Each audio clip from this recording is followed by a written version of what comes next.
See, if people didn't do this, unfortunately, you guys wouldn't have a job.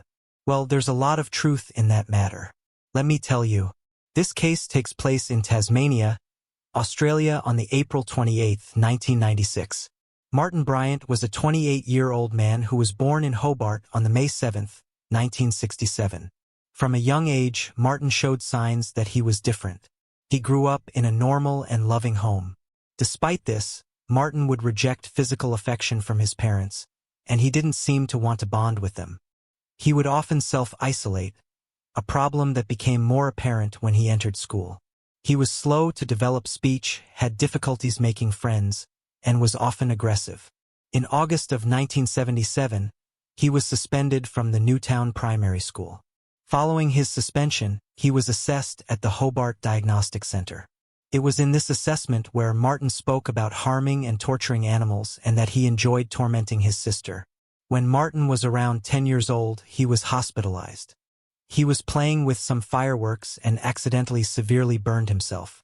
I broke the stick trying to get out, but I couldn't, and it made all from in my jeans. Do you think you'll be playing with firecrackers anymore? Yes. Don't you think you've learned a lesson from this? Yes. But I'm still playing with him. There are some records of Martin's behavior during his time at school. These records reference stealing, violent outbursts, and tormenting vulnerable children.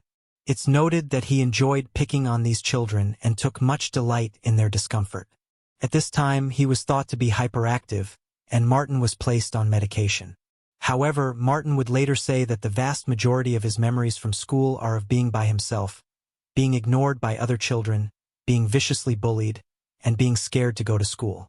At home, Martin was also a challenge. His father made numerous attempts to make him normal. When Martin was around 14, his father bought him an air rifle. With this new air rifle, Martin took to hiding in a creek bed alongside the house and fired at passing traffic. He would also spend much of his time shooting at birds.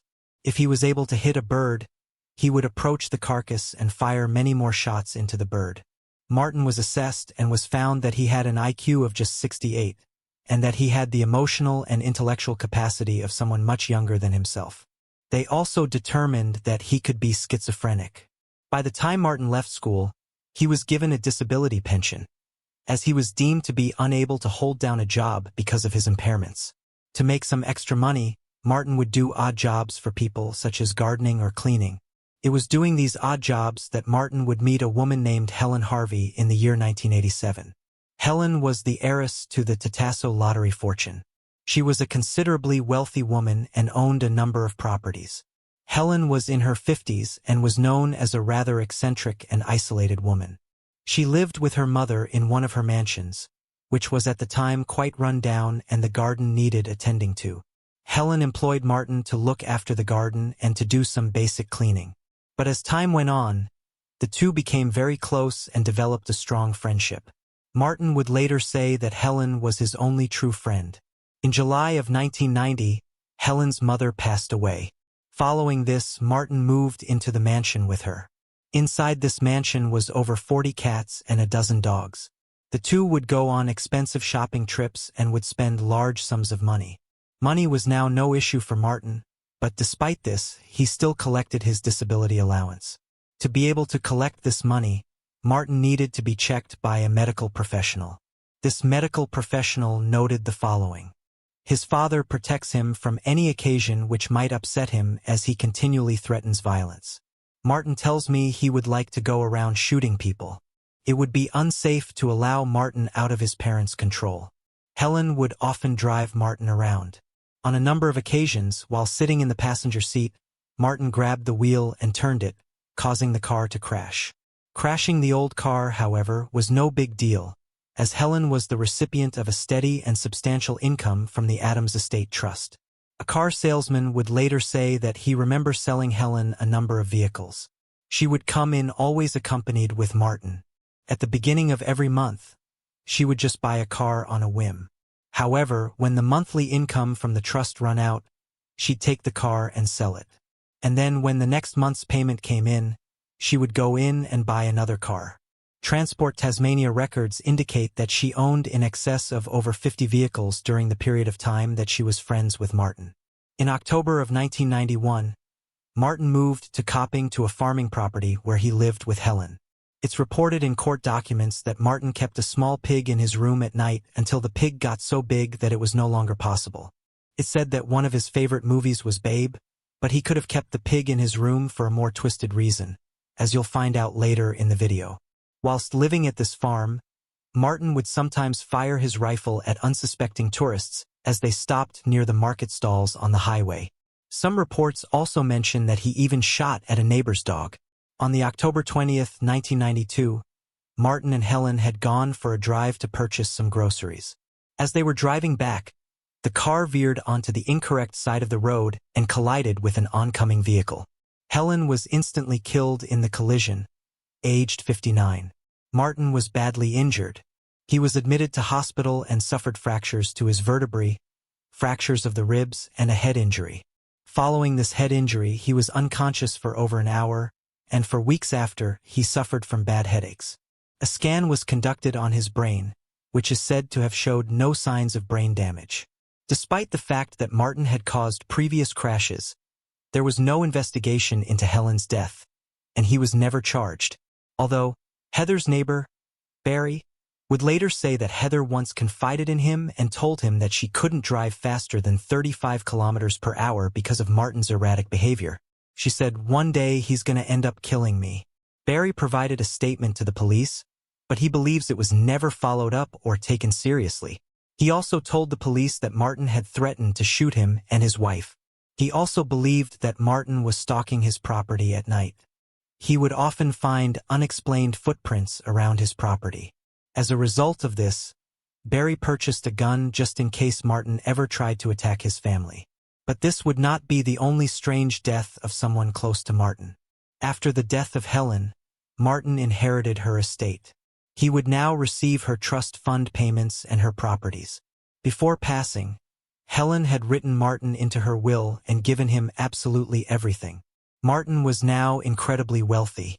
In 1993, Martin's father Maurice was found dead. His body was discovered in a dam on the family property after going missing in mysterious circumstances. A neighbor found a note pinned to the front door of the farmhouse that read, "Call the police." The emergency services began to search the 29-hectare property for Maurice. It's noted that Martin was at the farm with the emergency services, and he was not taking what was happening very seriously. It's said that he was trying to impress the officers and made several jokes about the situation. The police found Maurice's body face down with Martin's weighted diving belt around his neck. A note and a large sum of money was found in a car nearby. It's important to note that in the lead-up to Maurice's death, he had been acting strangely, and he had also been making preparations for his death, such as changing the bank account over to his wife's name, among other things. It was ruled that Maurice took his own life. However, some have speculated that Martin could have had something to do with the death of his father. An officer working on the case who had grown up near that area noted an unusual amount of sheep carcasses in the water. He pointed out that sheep never drink from the watercourses in Tasmanian spring or winter, and they rarely fall in. A total of $250,000 was left for Martin in his will. Maurice was a major part of Martin's life and helped to keep him somewhat grounded. Despite some of Martin's antisocial behavior, Helen and his father were influences which helped contain his behavior. In an attempt to make new friends, Martin would dress in strange and bizarre clothing. He would wear a bright blue suit, carry a briefcase, and would tell people at his favorite restaurant that he was a businessman who earned a lot of money. The owner of this restaurant would later say, "It was horrible. Everyone was laughing at him, even the customers. I felt really quite sorry for him. I realized this guy didn't really have many friends. He was like a child trying to impress everybody. He struck me as a very eager sort of young guy, like a Labrador puppy. Always had something to say, always trying to impress." Martin also made numerous attempts to begin friendships with young local children, and would try and show them adult videos. Martin ended up selling the farm property and began traveling the world. His favorite part of these trips were the flights, and this was because he could speak to the fellow passengers and they had nowhere to go. He would go to Sydney, Melbourne, Miami, London, Bangkok, Tokyo, among other places. In late 1995, Martin lost his luggage while returning to Australia and when found, Customs discovered 4 illegal X-rated videos. All of them included adult humans with animals. Martin would later say that in 1995, he decided that he had had enough and sometimes thought about taking his own life. He also allegedly told one of his neighbors, "I'll do something that will make everyone remember me."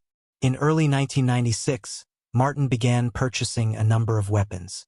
Also in 1996, he placed an advertisement in a newspaper. He was looking for a gardener for his mansion. A woman named Petra Wilmot was employed by Martin to work at the mansion. After a short time of being employed, the two began a relationship. Martin had had a couple of girlfriends before Petra, although none of them lasted very long. For Petra, this was her first boyfriend. On the April 15, 1996, Martin and Petra went shopping in Hobart. Martin told her that he needed to get a bag for Tai Chi classes and had brought along a tape measure to make sure it was big enough. Although, Martin would later tell the shop assistant that he needed strong handles, as the bag would be used to carry lots of ammunition. And now we arrive to the April 28, 1996. Martin on this day set his alarm for 6 a.m. His alarm went off and he and Petra had breakfast together and showered. He then loaded his yellow Volvo with his bag that he had bought that month. Inside the bag were handcuffs, rope, a hunting knife, 3 semi-automatic weapons, and a significant quantity of ammunition. He then set off to Port Arthur. On the way, he stopped for coffee and told some people that he met that he was going surfing at Roaring Beach. Martin kept a surfboard on the roof of his car. However, he couldn't surf. He just liked the surfer aesthetic and wanted to imitate it so people may like him. On the way to Port Arthur, Martin headed first to a guest house called the Seascape Cottage, owned by David and Sally Martin. This guest house did have some significance to Martin. His father had previously tried to purchase the guest house, but David and Sally had beaten him to it. Martin apparently believed that David and Sally had bought the property to deliberately hurt his family, and blamed the couple for the depression that led to his father's death. Martin drove to the guest house and shot and killed David and Sally Martin. There were no guests present at the time of the shooting. However, shortly after killing the couple, 2 tourists had spotted the guest house and stopped to take a look at around 12:30 p.m. The tourists were a married couple, and they just wanted to have a look around. The couple got out of their car and began walking towards the Seascape Cottages, when all of a sudden Martin appeared. The couple later said he appeared to be agitated. He was making jerking movements with his hands and was moving around nervously. The husband said, "I wonder if we could have a look around one of the apartments." Martin replied, "No. My mother and father are out for 10 minutes. I can't show you around because my girlfriend is inside." The couple described his manner of speech as strange and rude. The two became quite uneasy. The wife said to her husband, "Come on, let's get out of here." The couple walked back to the car, got inside, and began driving away from the property. The wife looked back over her shoulder as the car traveled onto the highway. She said Martin was standing at the front of the house, looking in their direction. Shortly after this, Martin left and drove towards Port Arthur in his Volvo. On his way to Port Arthur, he stopped to speak with 2 people who had broken down. Martin chatted to them briefly and was asked if he was going surfing because of the surfboard on his roof rack. Martin replied, "No, I'm going to the Isle of the Dead to get rid of some wasps." Martin then suggested that they meet later at the cafe at Port Arthur. He then continued to drive. At around 1:30 p.m., Martin entered the Broad Arrow Cafe. At the time, around 60 people were inside the building. Martin bought some food and drink and sat outside. One customer overheard him saying that there were a lot of wasps around and that there were too many Asian tourists. Martin then got up and entered the cafe again and found a table that was not occupied. He placed his bag on the table and immediately took out an AR-15 rifle, which was filled with a 30-shot magazine with 26 live rounds of ammunition in the magazine at the time, and began firing upon the unsuspecting victims. A survivor later described to the police his observations and said that Martin was not saying anything, but he appeared to be laughing in an aggressive way rather than in an amused way. He said that Martin walked from table to table shooting people in their head. The attack had been so fast that some of the victims still had cutlery in their hands. He then made his way to the gift shop part of the building, shooting at anyone he could, and would go in between the two sections. A woman named Caroline Nash witnessed the attack. She managed not to be seen as she was lying underneath her husband's dead body. Peter Nash. Peter had been covering his wife to save her from the bullets. One man who survived being shot in the neck heard Martin say, "No one gets away from me," as he fired the gun. Whilst all of this was happening, the two on-duty police officers were over 40 minutes away at the Saltwater River. The echo effect of the gunshots made it impossible to know where they were coming from. People started running for their lives, but had no idea where to run or where was safe. Martin left the building and shot and killed more people in the car park. He then got back into his Volvo and began driving again, firing bullets from his window as he did. A woman named Nanette Mychak and her two daughters, Alana aged 6 and Madeline aged 3, were running from the scene. Nanette believed they had reached a safe distance and told her daughters they were now safe. However, at this time, a yellow Volvo was driving towards them. An onlooker saw Nanette approach the vehicle, as she must have thought that this car would provide some kind of escape from the area. Martin got out of the car and put his hand on her shoulder. Others who were trying to flee were close enough to hear him tell her to get down on her knees. Nanette did as he commanded and pleaded with Martin, "Please don't hurt my babies." Martin then shot her in the head. He then turned and fired 2 shots into 3-year-old Madeline, killing her too. Alana, the elder of the 2 children, ran behind a tree off the roadside. Martin then turned his attention to her. He fired as she ran behind the tree. Martin then approached Alana and pressed the gun hard into her neck before firing a shot and killing her too. Martin then re-entered his vehicle and drove towards the toll booth. Her BMW had just entered through the toll booth as the shooting had started. The occupants of the car were warned by an elderly man that there had been a shooting and not to go any further. Inside this BMW was Mary Nixon, Russell Pollard, and passengers Helen and Robert Salzman. As Martin approached, Robert and Martin got into an argument. Martin pulled out his rifle and shot him in the chest.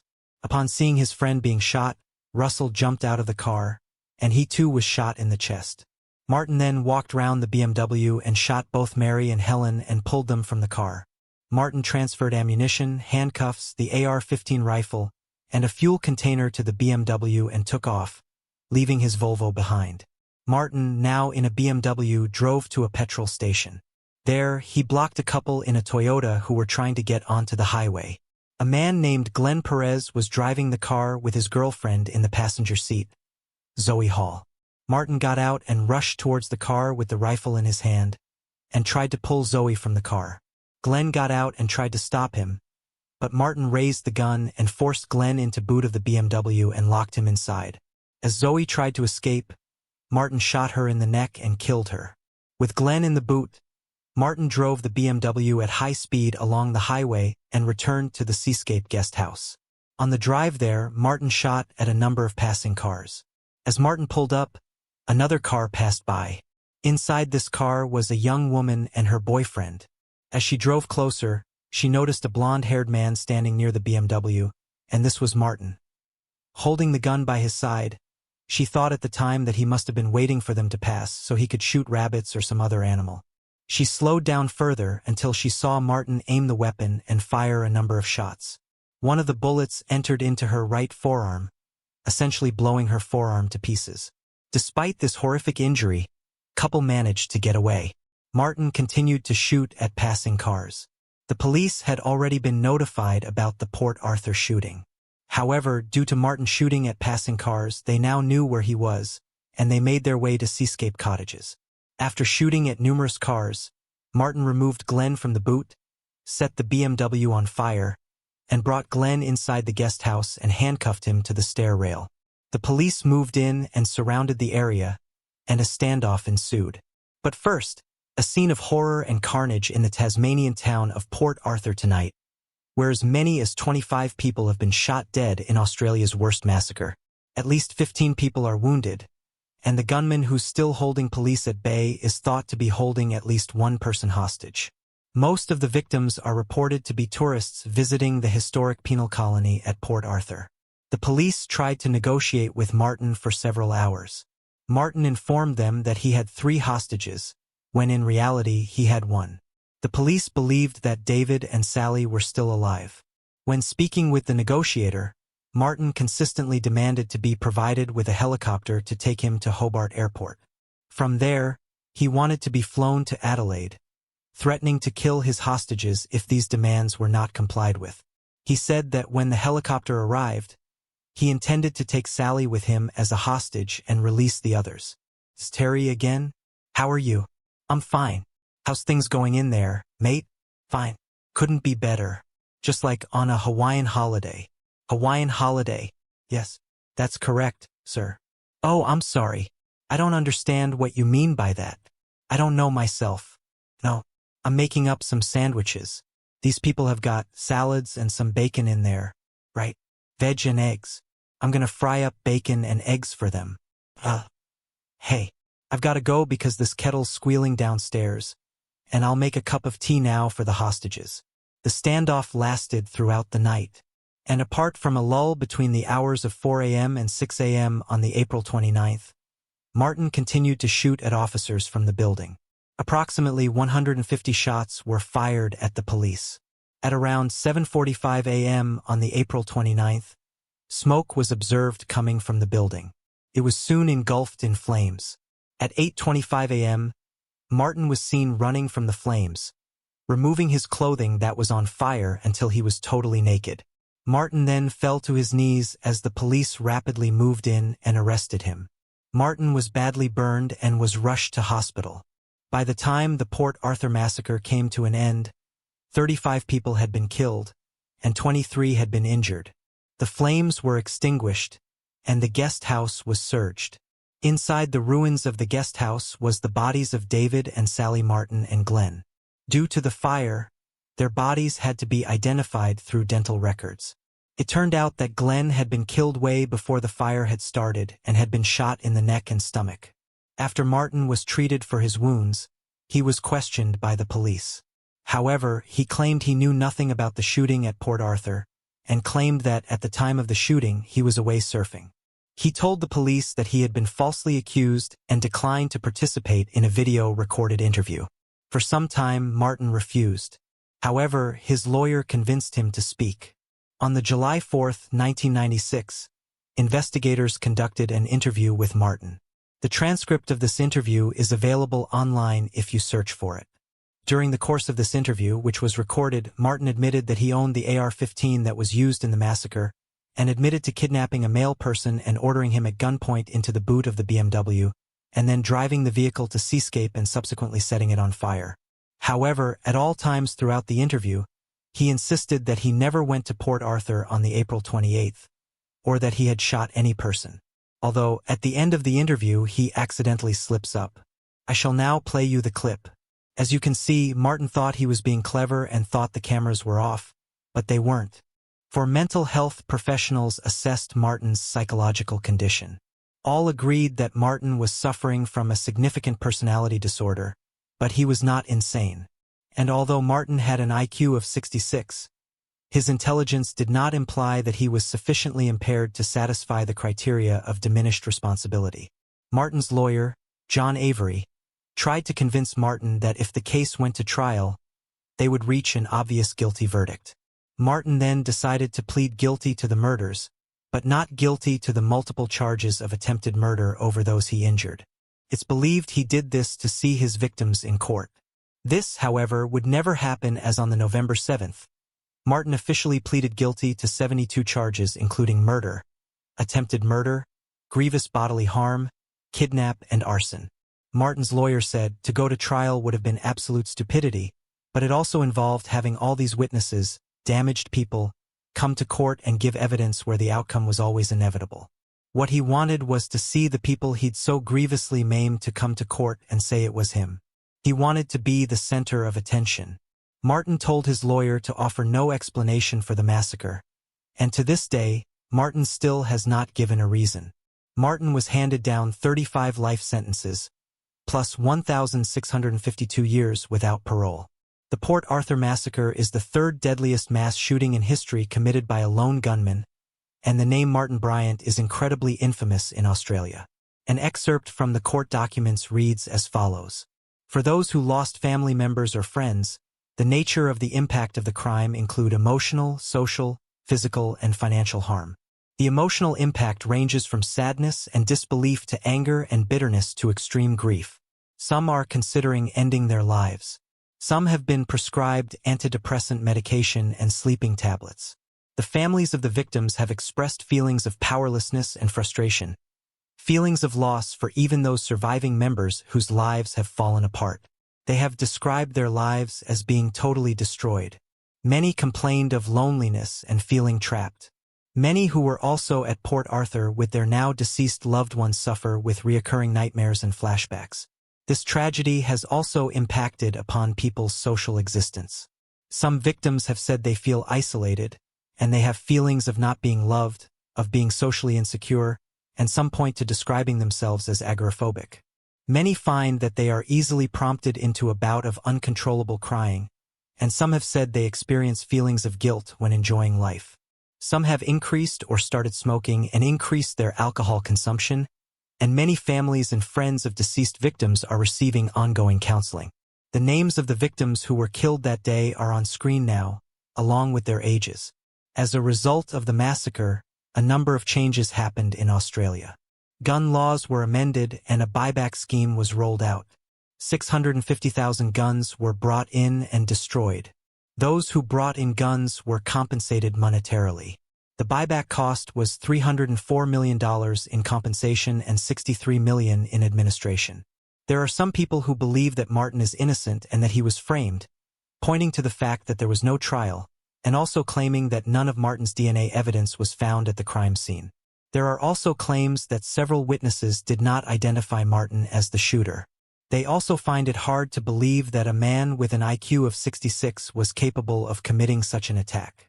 Many of the victims were killed with headshots, so the claim is that whoever had done this would have had tactical training. However, it's likely that Martin had such high accuracy due to being in the small cafe that was filled with people. Because it was so crowded, he was able to walk up to people and shoot them at close range. The people who think Martin is innocent believe the government carried out the attack to take away guns, and blamed it on Martin due to his eccentric nature and because of his low IQ, as he would be an easy target to pin the crime on. It's important to remember that Martin did indeed admit to carrying out the massacre when he thought he was not being filmed. It's likely he denied committing the murders to toy with the police. Martin's mother, Caroline, did also believe this at one point too. She believed her son to be innocent, which I guess is understandable. Nobody would ever want to think their son was capable of such a crime. However, it's now reported that she does believe her son is the one responsible for the massacre. As for Martin now, he is almost unrecognizable. In around February 2007, he was diagnosed with Asperger's syndrome. And inside prison, he is commonly called Porky Pig due to his weight. It's reported that he now weighs in excess of 160 kilograms due to the medication he is taking, and because he is known to perform acts on prisoners in exchange for chocolate and packets of noodles. The Port Arthur massacre is without a doubt one of the most tragic cases I have ever covered. Seeing the crime scenes and reading through the court documents was truly horrific. Walter Mychak, the man who lost his wife and children that day, set up a charity in their honor. Her link will be pinned in the comments. To this day, the Port Arthur massacre remains the worst mass shooting in Australian history.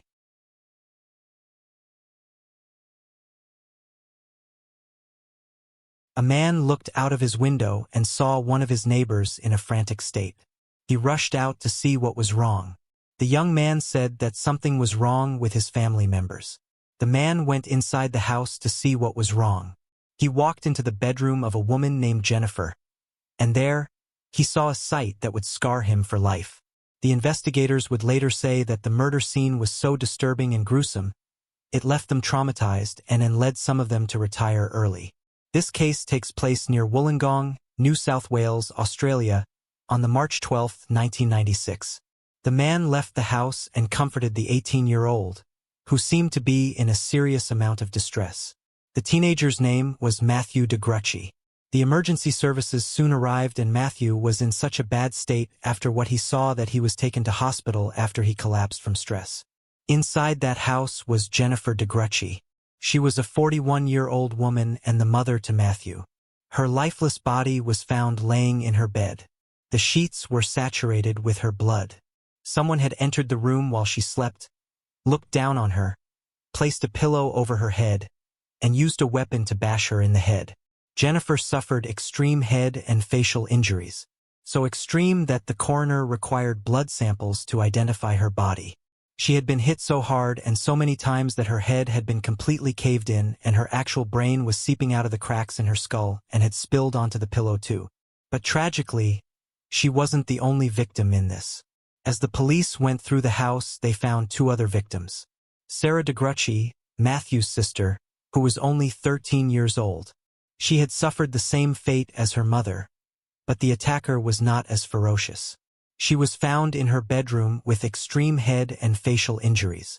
It appeared that she actually saw the attacker enter the room and anticipated the attack, as she had bruising on her arms that showed she had tried to defend herself and tried to block the violent blows. But this ruthless killer was persistent. She would have suffered a truly terrifying end trying to save herself. And then there was Adrian, Matthew's brother, who was only 15 years old. The police discovered him dead in the garage. It seemed that he was fixing a chair in the garage and someone had creeped up behind him and attacked. He was lying in a pool of his own blood. Someone had hit him in the head with a blunt instrument 21 times in a disturbing frenzy. And the killer had done this in such a ferocious way that blood was splattered all over the walls and his teeth had been scattered all around the garage. He had around 30 injuries to his face, neck, and body, and he was doused in petrol. Whoever had killed these three innocent people had caved their heads in so violently that the police said they resembled plane crush victims. After Matthew left the hospital, he spoke with the investigators right away, and he told them that he had come home to find the disturbing scene after spending the night with his girlfriend. Matthew's father Wayne was a suspect at the start, as these kinds of cases tend to be someone the victim knew. But he was away in Sydney staying at his parents' house and playing golf with some friends on the night of the murder. Sydney is around an hour and a half away from Wollongong, and he was ruled out as a suspect almost immediately after people there had confirmed his alibi. The approximate time the victims were killed did not match the times where he was confirmed to have been in Sydney. The investigators were baffled. At first, it seemed like some kind of robbery that had gone wrong. But soon, the police would quickly piece together what really happened here. The investigation was soon underway, and the police managed to discover what the murder weapon could have been. They believed it could have been a sledgehammer or a wheel brace. The bruising on the bodies was quite unique and indicated that it was more than likely a wheel brace that was used. Matthew was also a potential suspect, but he had been at his girlfriend's on the night of the murder. But the police were still a little suspicious about him, as he was able to give a list of items that were missing from the house. The police found it quite odd that he was able to identify the missing items. Investigators then checked the house for clues. The crime scene had some strange aspects. For instance, the killer had cut up large parts of the carpet. They suspected that the attacker must have been hurt or injured during the attack, and that he could have possibly left traces of blood on the carpet, which he had to cut up to remove evidence. It appeared that somebody had attempted to scrub the house clean too. But some small bloodstains were found at the murder scene, including a small bloody spot near Jennifer's bed, and the DNA matched with Matthew's. The police checked Jennifer's car to see if the wheel brace matched the injuries on the victims' bodies. But there was no inside, which was strange, as the car was fairly new, and the spare tire had not been used. They contacted their car manufacturer and managed to get an identical one sent to them, and it seemed to match up with the injuries. Matthew was known to use the vehicle. In fact, it had been causing some problems between him and his mother, as she was unhappy with the amount of miles that he had accumulated on the car. When the police inspected the car, they also found a small carpet fiber that matched the carpet from Jennifer's room that was ripped up, and on that fiber was blood. Further DNA tests concluded that the blood was that of Matthew's. Matthew did indeed spend the night at his girlfriend's house, but the police would soon discover that he didn't arrive there until 11 p.m. that night. His girlfriend had been expecting him to arrive a couple of hours earlier at around 8 p.m. But he told her that someone had been calling the house saying that they were going to come over and kill everyone in their house. His mother was scared and asked him to stay at the house for just a little bit longer. The The police also asked his girlfriend if he had any injuries when she saw him. As if he did, it would be a perfect explanation for the carpet being ripped up and the blood on the carpet fiber found in their car and the blood splat near Jennifer's bed. But she said there was no such injury or cut on his body. The police were confused by the phone call excuse that he had used as the reason why he was late to the house, as Matthew had not mentioned anything about the calls to them during the investigation. And surely, this would be a crucial piece of information and something you would want to bring up almost right away. The police brought him back in and questioned him further, and he confirmed to them that he did receive the calls. So, the police decided to double-check, and they went through the phone records from the Degrouchy household, only to discover that Matthew had lied. No such calls were ever made. When confronted with the fact that these calls never took place, Matthew became a little suspicious during the interview and didn't seem to answer the questions clearly.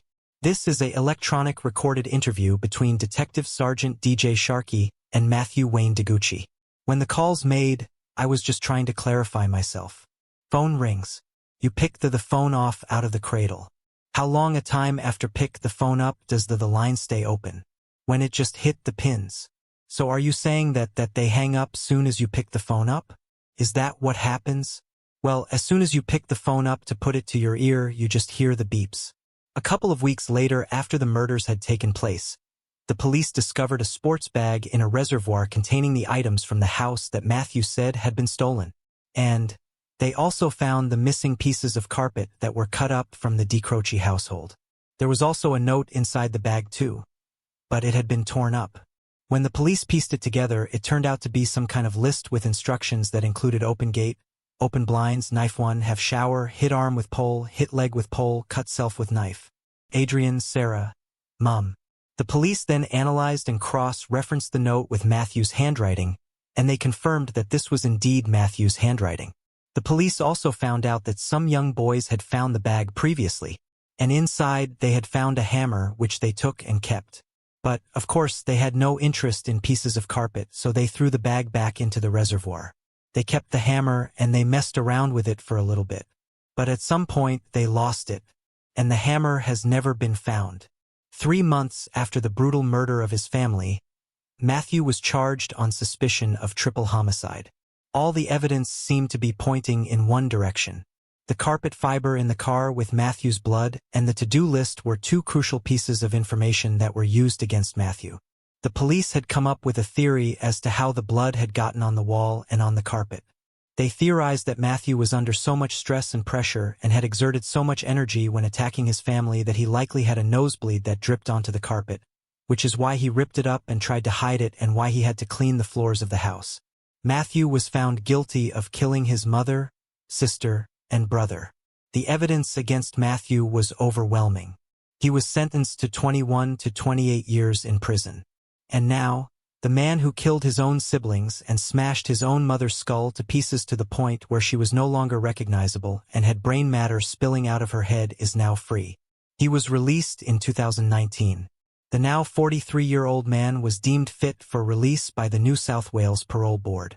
He was 41 years old when he was released, the same age as his mother when he took her life. His extended family have repeatedly argued that he should never be released. But strangely enough, Wayne Degrouchy, Matthew's father, described Matthew as a gentle, loving boy and doesn't believe that he killed his family in this incredibly gruesome way. Matthew has been told to seek immediate help from the parole board if he has any troubles adjusting on the outside again. One of the conditions is that he is required to undergo constant psychological counseling. One of the investigators in the case commented about his release, and she said he is a sociopath. I saw the damage he did to those bodies and their faces. He wrote notes, disposed of evidence, and never ever admitted or showed any remorse. I'm really worried. I don't think he should be let out at all. I think he's a very dangerous person. Another investigator said he was small in stature, quiet, but he had this vibe about him, some sort of silent evil. If he gets out, I hope someone is watching him very, very closely. The investigators believed the murders were because of arguments with his mother about taking the car to his girlfriend's house. It's believed that Matthew flipped and sought revenge and killed his siblings in a plan to make it look like someone else had killed them. What Matthew did to his own mother and siblings left me nearly lost for words. Matthew has never admitted to the murders and has maintained his innocence. And like I said, his father believes him to be innocent too. Matthew is now living in Tasmania in his father's house, and I'd be curious to know if his father sleeps with one eye open.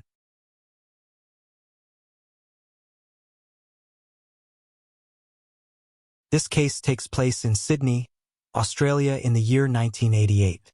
In 1986, the country of Australia was outraged by the brutal death of Anita Cobby. Anita was walking home from a night out when she was kidnapped near a quiet train station by a number of men who pulled her into the car and then dragged her into a field. These men then committed what is considered to be one of the very worst crimes in Australian history. The murder of Anita was horrendous and especially cruel. There are even rumors that much of what happened to her was suppressed by the media and police as to not anger and disturb the country more than they already were. Some of you may be familiar with this case as I did cover it just a few months ago. Australia hoped that no such case would ever happen again. But just 2 years later, a similar case would take place. Yet again, sparking outrage and galvanizing the public to seek justice for the victim. Janine Balding was a 20-year-old woman who lived in Sydney, New South Wales. Janine was born on the October 7, 1967. She was raised in Wagga Wagga, New South Wales, which at the time had a population of around 40,000. Janine had a happy upbringing. She was close with her mother and father, and she had 3 other siblings. Her parents would later recall Janine in her younger years. They said they couldn't remember a time when she wasn't smiling. They said their daughter was incredibly happy and bubbly, and had a number of loyal and close friends in her youth. Janine enjoyed her time in Wagga Wagga. But as she got older, she wanted something more exciting. She wanted to move to a bigger city. Janine's older sister had been living in Sydney for a few years, and Janine desperately wanted to move and join a city that had more going on. So when she finished her studies, she made the decision to move with the full support of her friends and family. Janine's sister was living in the family's holiday home, right by the ocean in Cronulla, so Janine already had a place lined up to live. She arrived in Sydney and began looking for a job. And fairly quickly, she was able to find employment with a bank on George Street, one of Sydney's busiest streets. Not long after moving to Sydney, Janine met a man by the name of Stephen Moran. The two hit it off right away, and they began a relationship. Things were going so well, in fact, that the two became engaged. Her family would later recall that she was incredibly excited about this new chapter of her life. The two bought their own house together in Berkeley Vale. The couple spent a good chunk of their savings on purchasing the property, so they planned to rent out the home until their wedding day as a means to finance their wedding. And once they were married, the two would move in together and begin their own family. But until that day came, Janine stayed living in Sydney with her sister.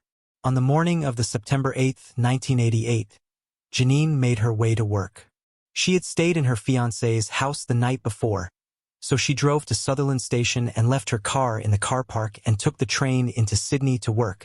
This decision would soon result in her untimely death. As on this day, a gang of thugs created horrific plans to abduct someone in that very station.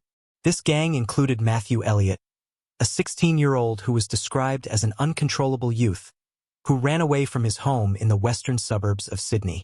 He had spent the vast majority of his teenage years in and out of institutions, and not for minor crimes.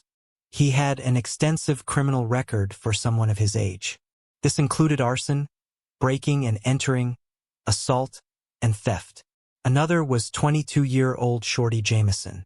Shorty had the mental capacity of a 10-year-old, and he too had an extensive criminal record including SA, malicious wounding, and robbery. Then there was Bronson Blessington, 14. He left his home when he was around 9 and spent most of his time on the streets of Sydney. He was often in trouble with the police for petty thefts. And finally, there was Wayne Wilmot, who was 15. He had a criminal record when he was still in the single digits. His criminal record included dozens of essays, assaults, stealing, and theft. He had been placed into various foster homes, but he just preferred to live on the streets. Wayne also had a girlfriend, 15-year-old Carol Arrow. She had run away from her country home too, and she had stopped in Sydney.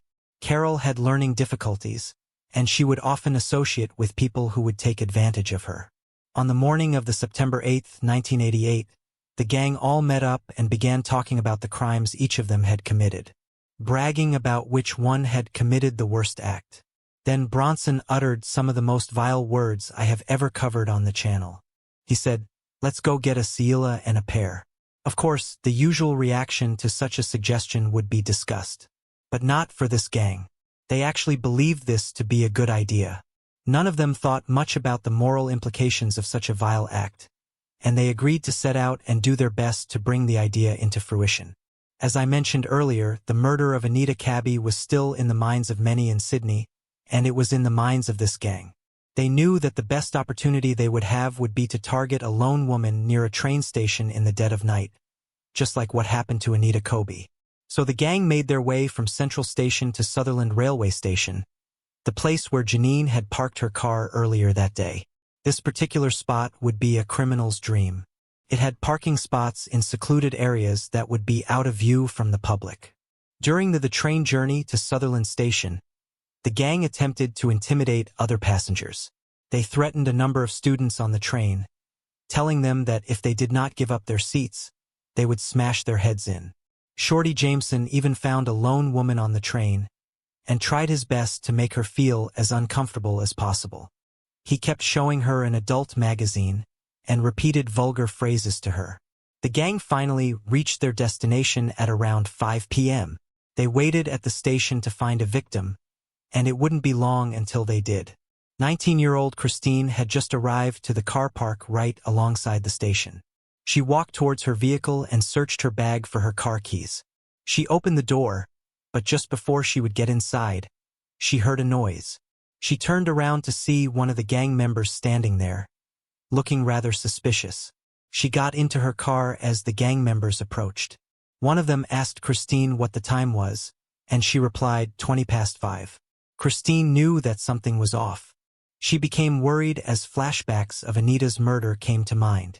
She locked her car doors and began driving out of the parking lot. But as she did, one of the gang stepped in front of her car to make Christine stop. He walked down the side of the car and asked Christine for some money. But as he asked this, Christine spotted a knife in his hand that he was trying to hide. Christine wasted no time. She sped away and got home as quickly as she could. She was terrified and wondered what exactly she had just escaped from. She arrived home in a frantic state and told her fiancé everything that had just occurred. Her fiancé was deeply worried and suggested they go to the police right away and inform them of what had happened. So they drove to the police station and gave a statement to some officers. The officers said that they would look into the matter, but they didn't dispatch any officers to the location. The couple left somewhat disappointed in the lack of urgency shown by the police. So they decided to drive by the station on their way home to see if the gang was still there. Around this time, Janine had just arrived at the car park and was heading to her car. Christine and her fiancé pulled up at the station to see Janine in her recognizable bank uniform being accosted by the gang. Christine's fiancé had a badly broken leg. He was in no condition to fight off four males, especially knowing that at least one of them had a knife. They decided that the best thing to do would be to drive as quickly as possible back to the police station and inform them that the gang was still operating in the area and had a potential victim. Christine and her fiancé turned the car around and headed straight back to the station. The police immediately dispatched a number of officers to the scene, and Christine and her fiancé followed closely behind. But by the time they got there, the gang and Janine were gone. As Janine had tried to walk to her car, the gang attacked her. They forced her into the back seat of her own car and quickly drove away from the scene. In the back seat of the car, Matthew Elliott forced himself upon Janine, as Bronson held a knife to her throat and threatened her not to fight back. Shorty also did his part in holding pleas for mercy. In the driver's seat was Wayne Wilmot, and in the front passenger seat was Carol. Upon hearing the chilling screams and pleas, Wayne told Carol to perform an act upon him. Amidst the attack, Taro pulled out Wayne's privates and did as she was told.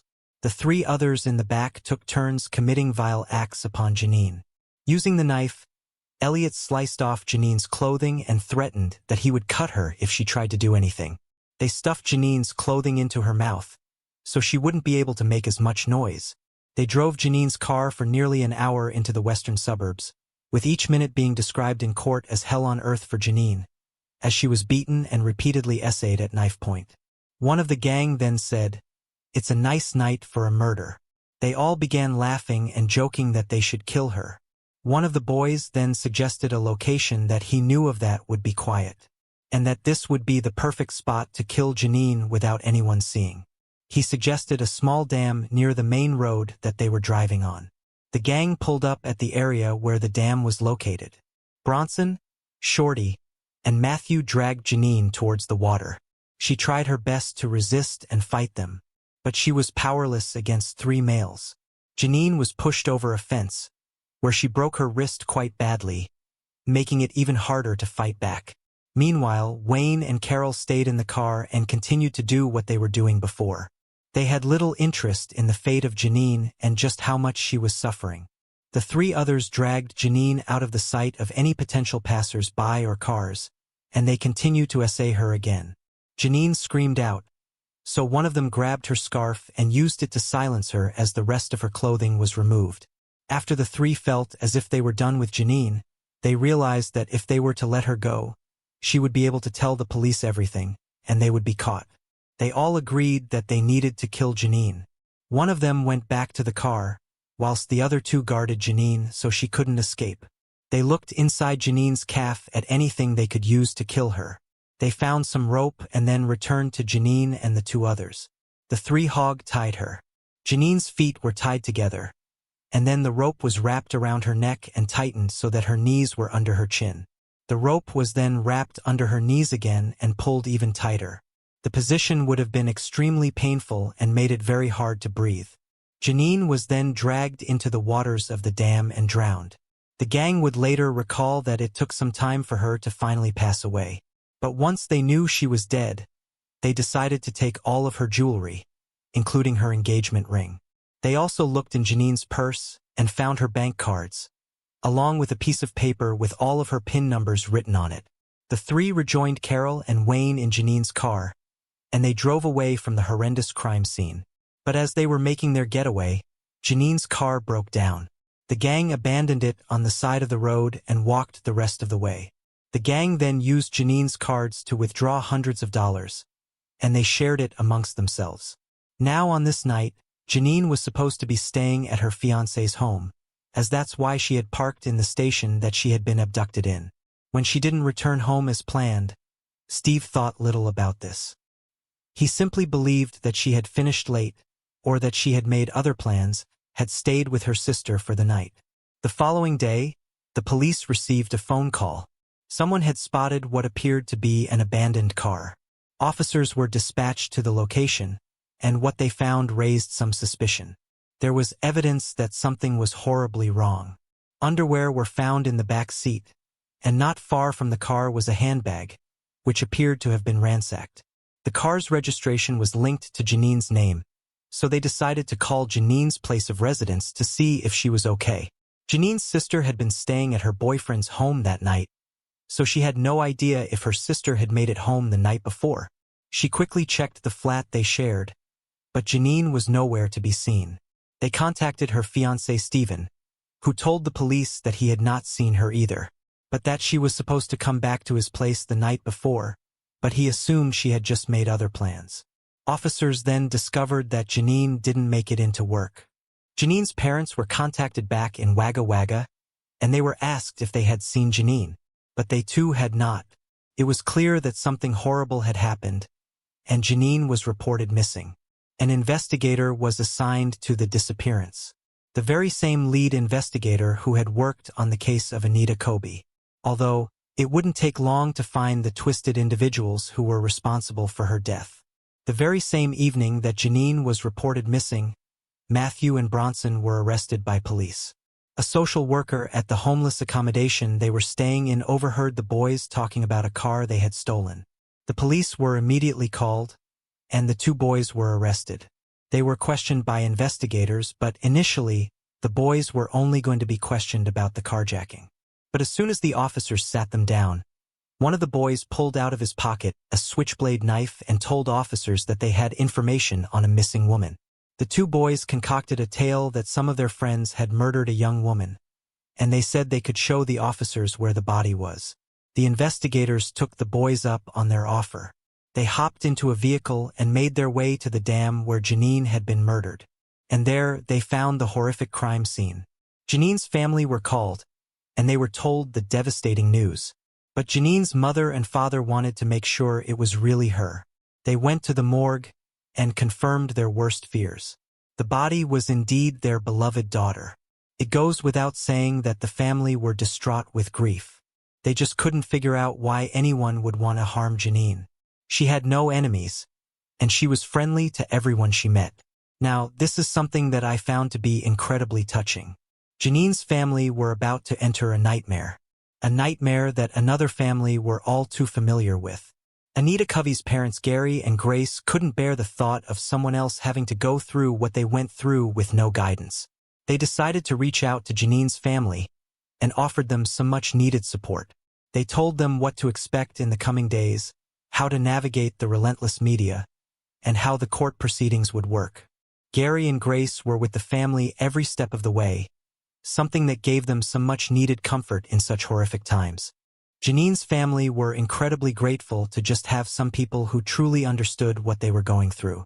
Meanwhile, Matthew and Bronson were being questioned further, and they provided true details of the killers and kidnappers. A warrant was issued for Carol Arrow and Wayne Wilmot. The couple were quickly found in King's Cross, and they were arrested. Nationwide manhunt was conducted looking for Shorty. Shorty Jameson is a rather odd-looking individual and stands out amongst a crowd.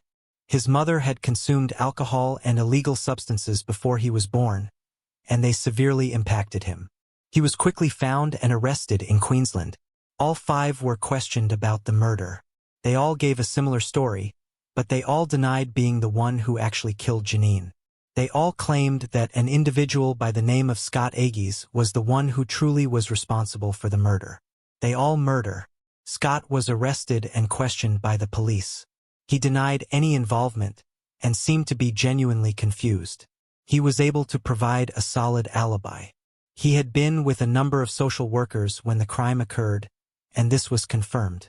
Scott was released by the officers when they became convinced that he played no role whatsoever. The evidence for the other five being involved was overwhelming. At this time, DNA evidence was still in its infancy.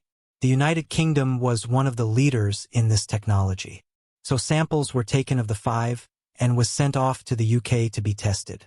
The DNA evidence found in Sargeen implicated Bronson and Matthew, but not Shorty. A number of witnesses came forward and remembered seeing the gang covered in dirt and mud. They were using a bank card to withdraw money at the time. Christine, the first woman to be harassed by the gang, was brought in as a witness. She was immediately able to pick out a number of the gang members in a police lineup.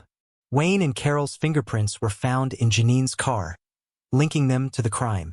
The knife used in the attack was also traced to a shop. The owner of the shop was shown images of the gang, and he was able to identify Matthew as the one who purchased the blade. And when Carol was arrested, she was found to be wearing Janine's watch. Despite having no DNA evidence against Shorty, plenty of witnesses came forward, and they distinctly remembered seeing him with the gang before and after the murder. He was picked out numerous times. When Christine had heard the news about Janine, she was distraught. She beat herself up, believing that she should have done more to save her. But Janine's parents assured her that she had nothing to be sorry for, and that she did everything she could by alerting the police. The trial would soon begin. Janine's mother Beverly bravely said that she would attend every single day of the trial. She wanted to know exactly what these monsters had done to her daughter. The court was presented with the horrific details of the crime. How Janine begged to be saved, how she tried to fight back, and how she was essayed multiple times at knife point. Beverly heard it all in what I can imagine must have been unbelievably traumatic. As the details of the case were read out, the gang began to laugh, and they made a number of jokes. They would often shout out and jeer as the jury and the rest of the court looked at them in pure disgust. But the trial would soon have to be put to an end temporarily, causing much stress to the family. The gang decided to change their story and claimed that Shorty Jameson wasn't actually present at the murder, and that it was actually another person who was also called Shorty. They identified another homeless man named Mark Shorty Wells as their accomplice. Mark Shorty Wells was a schizophrenic and a self-described Satanist. He was tracked down in Brisbane more than a year after the murder. In court, it became clear that he knew some of the details of the murder, but he said that the reason he knew these details was because he had a dream during a seance. Eventually, Mark Shorty Wells was acquitted of any wrongdoing, and the second trial was now to be held. However, before this happened, the charges against Carol Arrow were dropped as she was found to have serious mental deficiencies. When Wilmot entered a plea, as the police accepted that he stayed in the car with Carol during the time of the murder, he was sentenced to 10 years. Evidence cementing Shorty Jameson's involvement in the crime was brought before the court. He had bragged to another prisoner about the crime, stating that he would do it again if he was ever given the chance. This prisoner testified against him in court. Stephen Shorty Jameson, Matthew Elliott, and Bronson Blessington were all found guilty of the murder of Janine Balding. The public were furious. They wanted the death sentence for all three, or at least life without parole. And the public got what they wanted. All three were sentenced to life without the possibility of ever being released. The killers, even to this day, do their best to appeal the sentence. Beverly attended every single appeal, and did her best to ensure that these monsters who killed her daughter would never, under any circumstances, ever be released. Wayne Wilmond, who was given 10 years, was let out after serving 7 years. He would go on to essay another further for women, and was sentenced to for these crimes. He was ordered to attend a course to show the damage SA has done to people. But during this course, he exposed himself to a nurse, and tried to attack his therapist after he told the therapist that Janine got what she deserved. Wayne is one of the few people in Australian history not to have been convicted of murder, but still deemed far too dangerous to ever be released. In 2019, psychological assessments were conducted on Wayne. He was found to have an IQ of just 74. He was found to be highly callous, manipulative, and deceptive, traits consistent with a psychopath. The others still remain in prison, where hopefully they will stay until their final days. However, Bronson insists he is a changed man and that he has found God. He has been speaking and writing to an Anglican minister named Simon Manchester every week for the past 12 years. Reverend Manchester believes that he is now rehabilitated, and is deeply remorseful for his part in the murder of Janine. The Reverend said in an interview, "I think that what he did was horrendous. And if I was the Balding family, I don't know how I would cope. But I have observed him for over 12 years, and he is a genuine believer." Despite the claims that Bronson has turned his life around, the Balding family have never received an apology from him. Janine's brother doesn't believe for 1 second that Bronson is genuinely changed, and went on to say about his religious conversion, "If he thinks he's going to the same heaven as my sister, he's mistaken." The case of Janine Balding shook Australia to its core, much like the case of Anita Cobby. It can't be understated just how much of a hero Janine's mother Beverly is.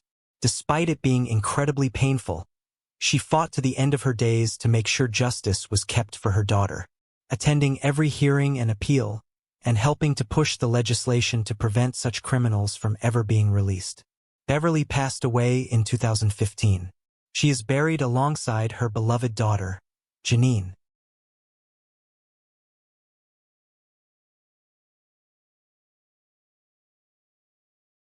You may think you have seen this case on my channel before with the case of Mr. Cruel.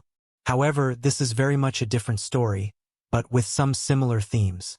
This case takes place in Australia between the years of 1979 and 1980.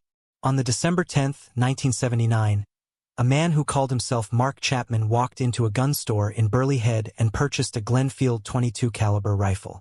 Whoever this man was, Mark Chapman was not his real name. He left the store with the weapon after providing an address where he claimed to live, although he had faked his place of residency too. And just 5 days later, this so-called Mark Chapman would use the weapon in a series of disturbing crimes.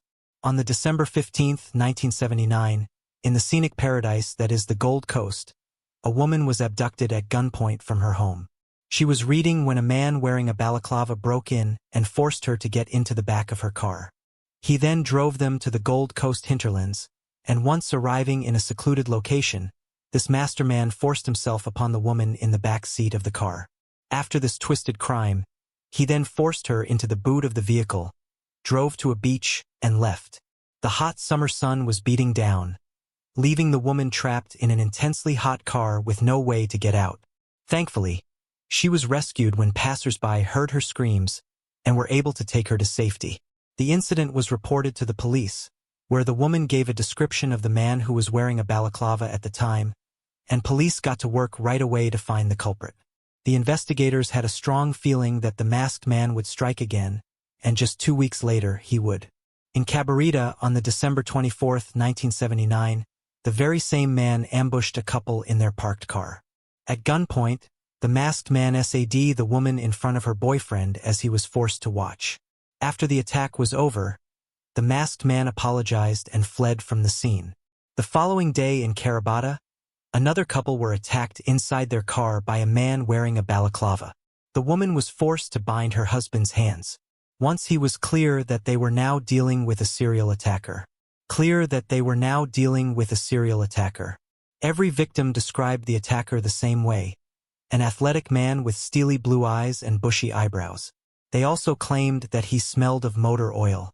What struck the investigators as incredibly strange is that despite committing the most heinous of crimes, the masked man always was polite to the victims and would even go as far as to apologize to them. And on the December 28, 1979, another couple were attacked in their farmhouse. The woman was ordered to tape her partner's hands, and then she was essayed in his presence. And then in the new year, another couple were attacked. On the January 25, 1980, whilst home together, the masked man broke in. And like the previous attack, the man told the woman to bind her husband's hands, which she agreed to do. However, before anything further would happen, the woman cried and pleaded with the masked man not to hurt them. She informed him that she was pregnant. Upon hearing this, the masked man apologized, and he quickly left the scene. The police worked to find the man responsible before he could strike again, but they just couldn't find the culprit. News about the masked man spread, creating a great sense of fear throughout Australia, with the police knowing it was just a matter of time until he would strike again. In Tweed Heads, on the February 2, 1980, a couple were in a car together. They were on a date, and at around 1:30 a.m., 33-year-old Jeff Parkinson opened the passenger door for his girlfriend, when all of a sudden, the masked man appeared. He jumped into the back seat of the car with the rifle in his hand, and demanded they drive to a secluded location. The masked man did his usual thing, telling the woman to tie up Jeff. But Jeff decided to fight back. Jeff lunged towards the masked man, and a fight ensued. Jeff turned to his girlfriend and told her to run, and so she did. Jeff fought on as she fled from the scene, looking for help. The woman was able to flag down a man who happened to be driving by. But as the man pulled over, gunshots were heard in the distance. The police were called, and they arrived on the scene.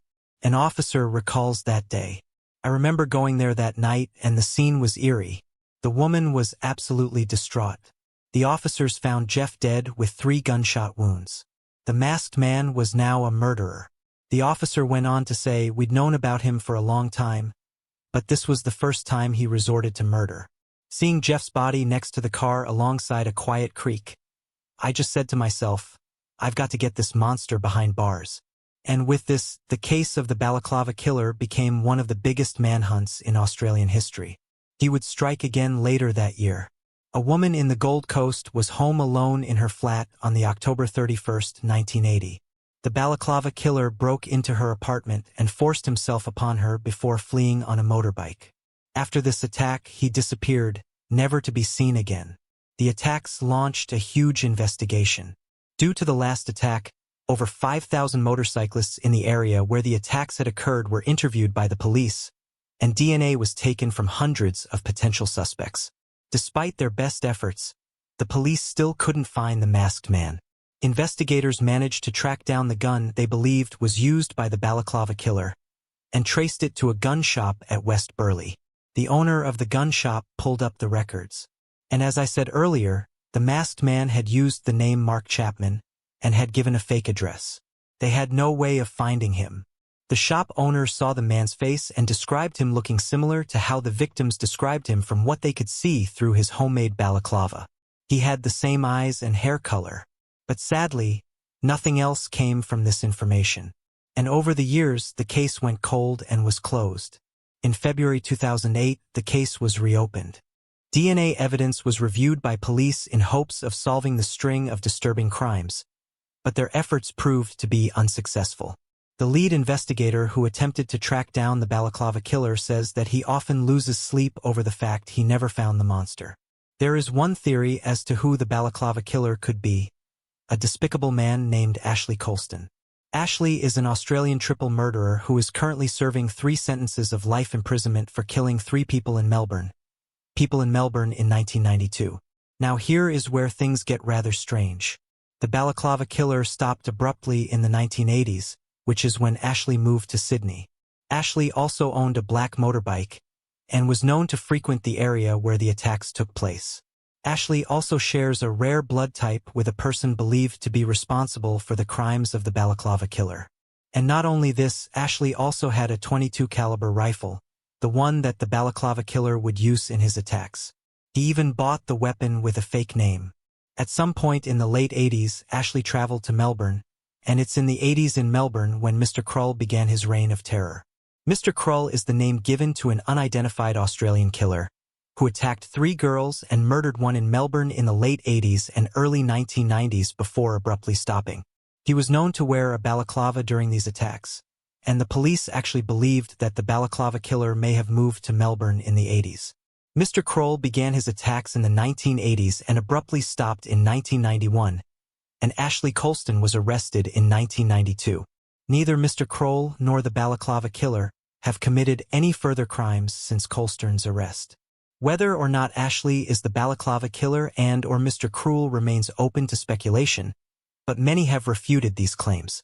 According to the Gold Coast Bulletin, the former Assistant Police Commissioner, Eric Strong, said that he had no doubt that the balaclava killer was imprisoned for other crimes. The crimes still haunt him to this day. He said when he gets a quiet moment, he thinks about the attacks and the murder committed by the balaclava killer. He says, "It stuck with me for all of these years. He's the one that got away." The fellow has probably been captured in another state and is serving time there for murders, but I don't have that assurance. I fear that he hasn't phased up to the justice he deserves. He would have to be in jail because he'd still be attacking. We'd still be hearing about the balaclava killer. The terrifying case of the balaclava killer is still no closer to being solved. Not even a $50,000 reward has helped the police solve the crime. And he remains one of the most wanted men in Australia. That is, if he is still out there.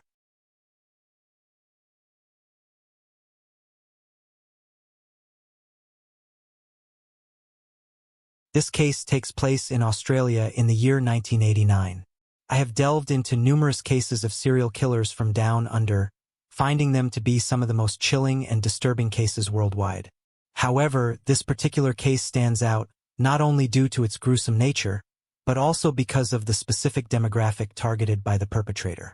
John Wayne Glover was born to his mother, Frida, on November 26, 1932. He grew up in the heart of working-class Wolverhampton, England, which at the time was known as the Black County for its dense industrial landscape dominated by iron foundries. John was raised in poverty and faced a challenging upbringing made worse by domestic disruptions caused by his mother's promiscuity, which ultimately led to his parents' divorce. By the age of 14 in 1946, John found himself drawn into a life of petty crime, committing various minor offenses, including stealing clothing and women's purses. With very little prospect in his early life, John dropped out of school and enlisted in the British Army. But his criminal history soon caught up with him, and this led to an early dismissal from his national service. In 1956, John relocated to Australia and initially settled in Melbourne. Although he lacked any formal qualifications, John struggled to find stable employment, often working low-paying jobs. And soon after arriving in Australia, he faced convictions of robbery on 2 counts in Victoria and 1 theft in New South Wales. Additionally, In 1962, he was found guilty of attacking 2 women, with each being repeatedly battered in the head and body before being shoved to the ground while John aggressively stripped them of their clothing. Fortunately, their cries for help alerted neighbors who promptly contacted the authorities. But only months later, John would strike again. A 24-year-old woman was discovered in the front yard of somebody's home. She told the police that she was returning home from a work-related meeting at 10:30 p.m. when John pursued her down a dimly lit residential street, cornering her as she attempted to flee. John had beat her unconscious. She awoke in the lawn in a state of shock. She was bleeding profusely with her garments disheveled. Despite her screams alerting the neighborhood, John had already fled the scene. Eyewitnesses reported seeing a young man escaping and entering a nearby yard, which finally led to the arrest of 29-year-old John Glover. John attributed his actions to emotional turmoil following a dispute with his girlfriend. After being apprehended, he was detained overnight before securing release on bail the following morning. However, as John attempted to leave the police station, he was intercepted by 2 investigators keen to discuss a similar assault reported weeks earlier. Initially denying involvement, John eventually confessed to the prior incident upon further inquiry, leading to him being detained again and charged. The detectives were taken aback by John's prior convictions and the extreme violence of the attacks. Despite this, he was granted a good behavior bond and placed on 3 years probation. In 1968, at the age of 36, John Glover married Gear Rawls and settled in Sydney. However, the couple would then move to Mossman to live with Gear's parents. John's relationship with Gear's mother, Essie, became very volatile. This volatility was reportedly sparked by issues with class differences. In 1976, Frida, John's mother, joined him in Australia, further complicating his relationships with women. He was now surrounded by 2 women whom he had terrible standings with, and thus, a deep-seated resentment towards women developed within him. John managed to keep a lid on his hatred towards women whilst his mother and mother-in-law were alive. However, by the late 1980s, both of them had passed away, sparking the motivation of what was to come. Despite having a wife, children, and a job as a successful pie salesman, John began to return to his old ways of attacking women and robbery. On the January 11, 1989, John spotted 84-year-old Margaret Hunter walking along peacefully on Hill Road in Mossman. He parked up his car and ensured there were no onlookers before punching her in the face. He then stole her expensive handbag and ran as she yelled at him. Subsequently, he took the stolen money and indulged in drinks and played poker machines at the Mossman RSL Club. The investigating officers categorized the incident as a mugging, summarizing that an opportunistic observer had noticed the elderly woman with money and seized the chance to strike. Mrs. Hunter emerged physically intact from the ordeal, albeit seriously bruised and shaken. Although, she was remarkably fortunate given what transpired with John Glover's subsequent victims. It was the first day of autumn, the March 1, 1989. Locals were going about their business in the safe and comfortable suburb of Mossman, where crime is almost non-existent. Gwendolyn Louise Mitchell Hill, an 82-year-old widow, was visiting the local shopping center near to where she lived. At 4 p.m., she made her way home. Walking in the opposite direction to her was John Glover. When John spotted Gwendolyn walking towards him, he walked to his parked car, retrieved a hammer from his boot, and wrapped a cloth around the head of the hammer. John followed her to the foyer of her apartment block. And just as she reached the door, John brutally attacked her, cracking her skull and many of her ribs. John then stole her purse filled with money. And whilst he was blissfully spending it on poker machines, a group of young boys found her body. Gwendolyn was barely hanging on to life. There was a large amount of blood around her head. And initially, the young chaps assumed she had fallen over. They called for an ambulance, and Gwendolyn was taken into hospital, where it became clear that she had been horrifically attacked.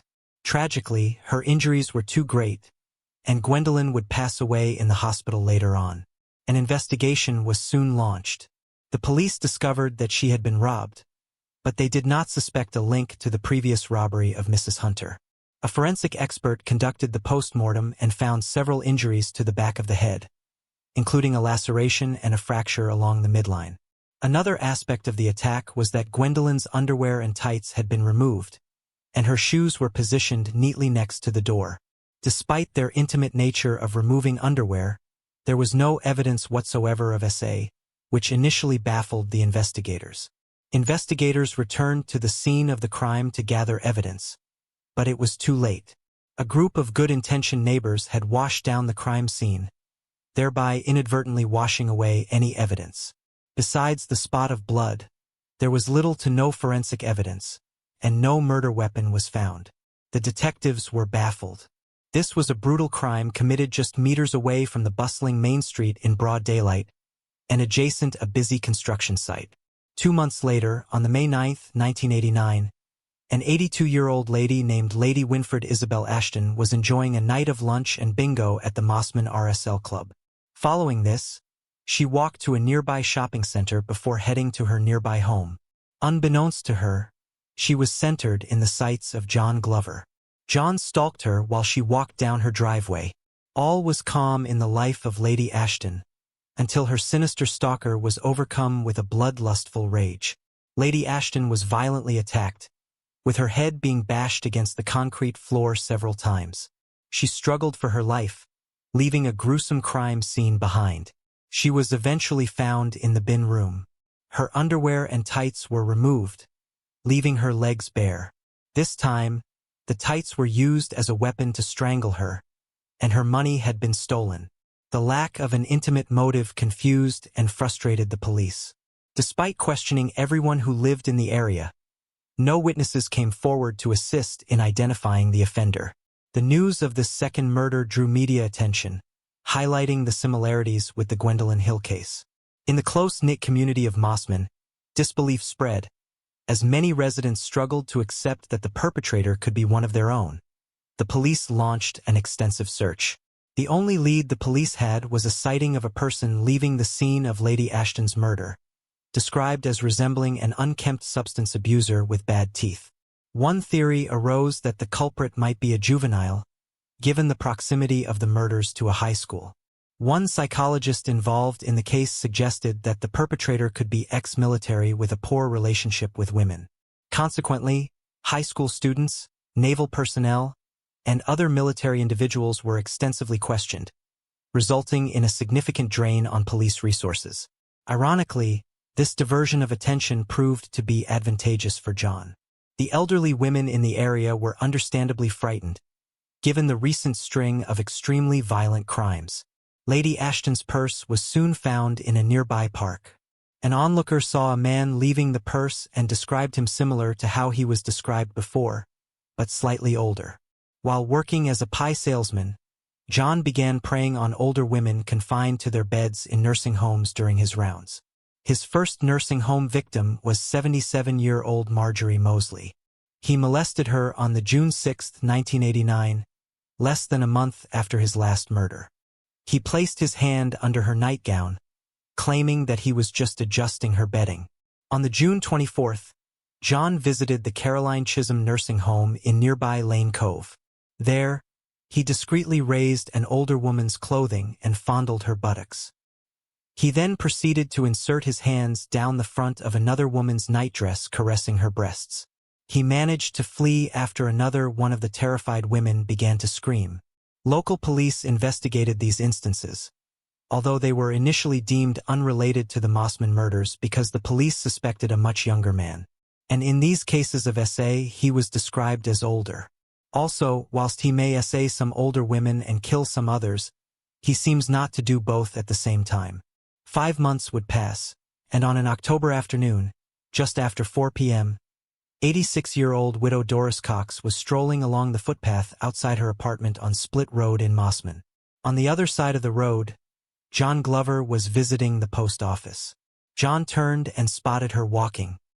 He rushed across towards her unnoticed to catch her up. As she turned into an alleyway, John grabbed her hair and smashed her head into the brick wall in a horrifically brutal attack. The attack was so vicious that she had little chance of survival. However, Miraculously, Doris Cox survived the onslaught and was taken to hospital with horrific injuries. Initially, it was believed that she had fallen over.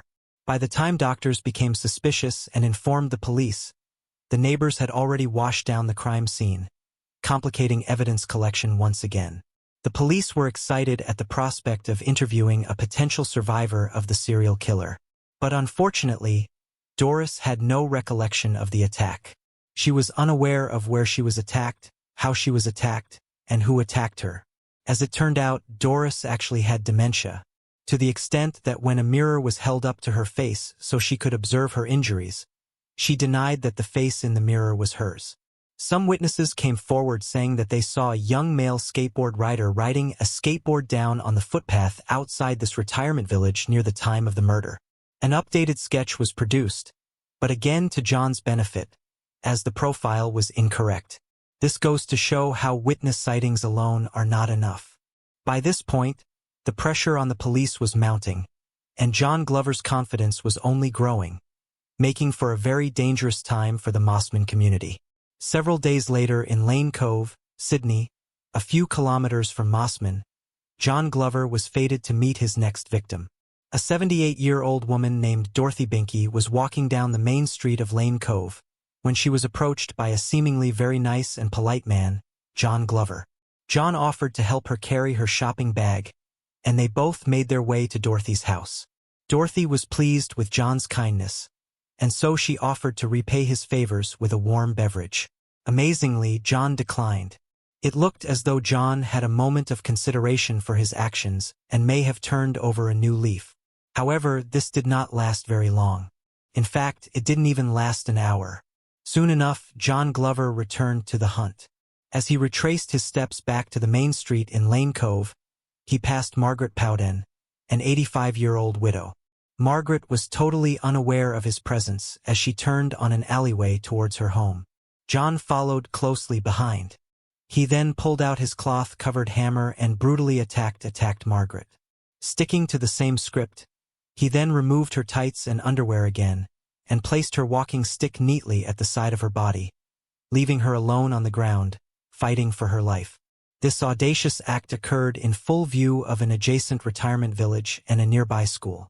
Yet shockingly, nobody witnessed anything. Margaret was later discovered by a schoolgirl on her way home from the local shop.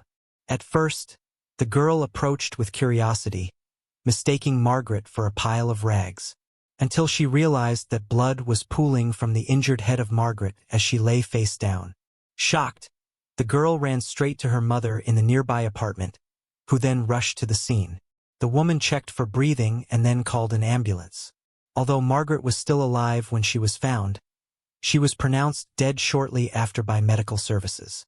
Despite repeated warnings not to wash down the scenes where elderly people may have, quote-unquote, fallen, neighbors soon washed down the crime scene for the third time, removing potential forensic evidence. With the body count of elderly women now totaling 3 dead and 1 survivor in 7 months, all victims bludgeoned and bashed in broad daylight, the tabloids gave the killer a name, the Granny Killer, and the name stuck. On the November 3, 1989, at a retirement village in Belrose, John Glover continued his killing spree. 81-year-old Olive Cleveland was sitting on a bench enjoying the distant ocean views, when her tranquility was disrupted by an unwelcome stranger. John forcibly escorted her down a set of steps and bludgeoned her with his hammer before proceeding to pull up her dress, and this time, using her tights to strangle her so viciously that the fabrics embedded itself in her neck. After rifling through her handbag, he placed it beside her with her shoes and walking stick. Olive's body would soon be found and was transferred to a small in-house morgue. The police were soon on the scene, only to find another crime scene that had been meticulously cleaned. These abhorrent murders were unfolding without a trace of the perpetrator, leaving the investigators perplexed. And why were these heinous acts going unnoticed by the community? Surely someone must have witnessed something. Detective Ron Milton recognized a pattern: the use of tights to strangle the victim. This method to him symbolizes the offender's desire to sexually humiliate the victims while expressing his brutality. The excessive violence employed suggests that the killer's motive extended beyond mere homicide. There was a disturbing blend of sexual deviance and the need to degrade. Moreover, The neatness with which the crimes were executed hinted at a perpetrator with military training. But the fact that all of the victims were elderly complicated the profile, suggesting a deeper motive. There were more questions than answers, but the police were getting closer. The investigators needed answers quickly, so they created an official task force of hand-picked detectives, increasing the number to 70 working on the case. Also, a reward was offered for information leading to the arrest of the murderer, $200,000. A sickening and truly twisted piece of information regarding the case was that John Glover would sit at home and watch the news, making fun of the police. He was laughing at the cleanups that followed his killings whilst his own family were in the room.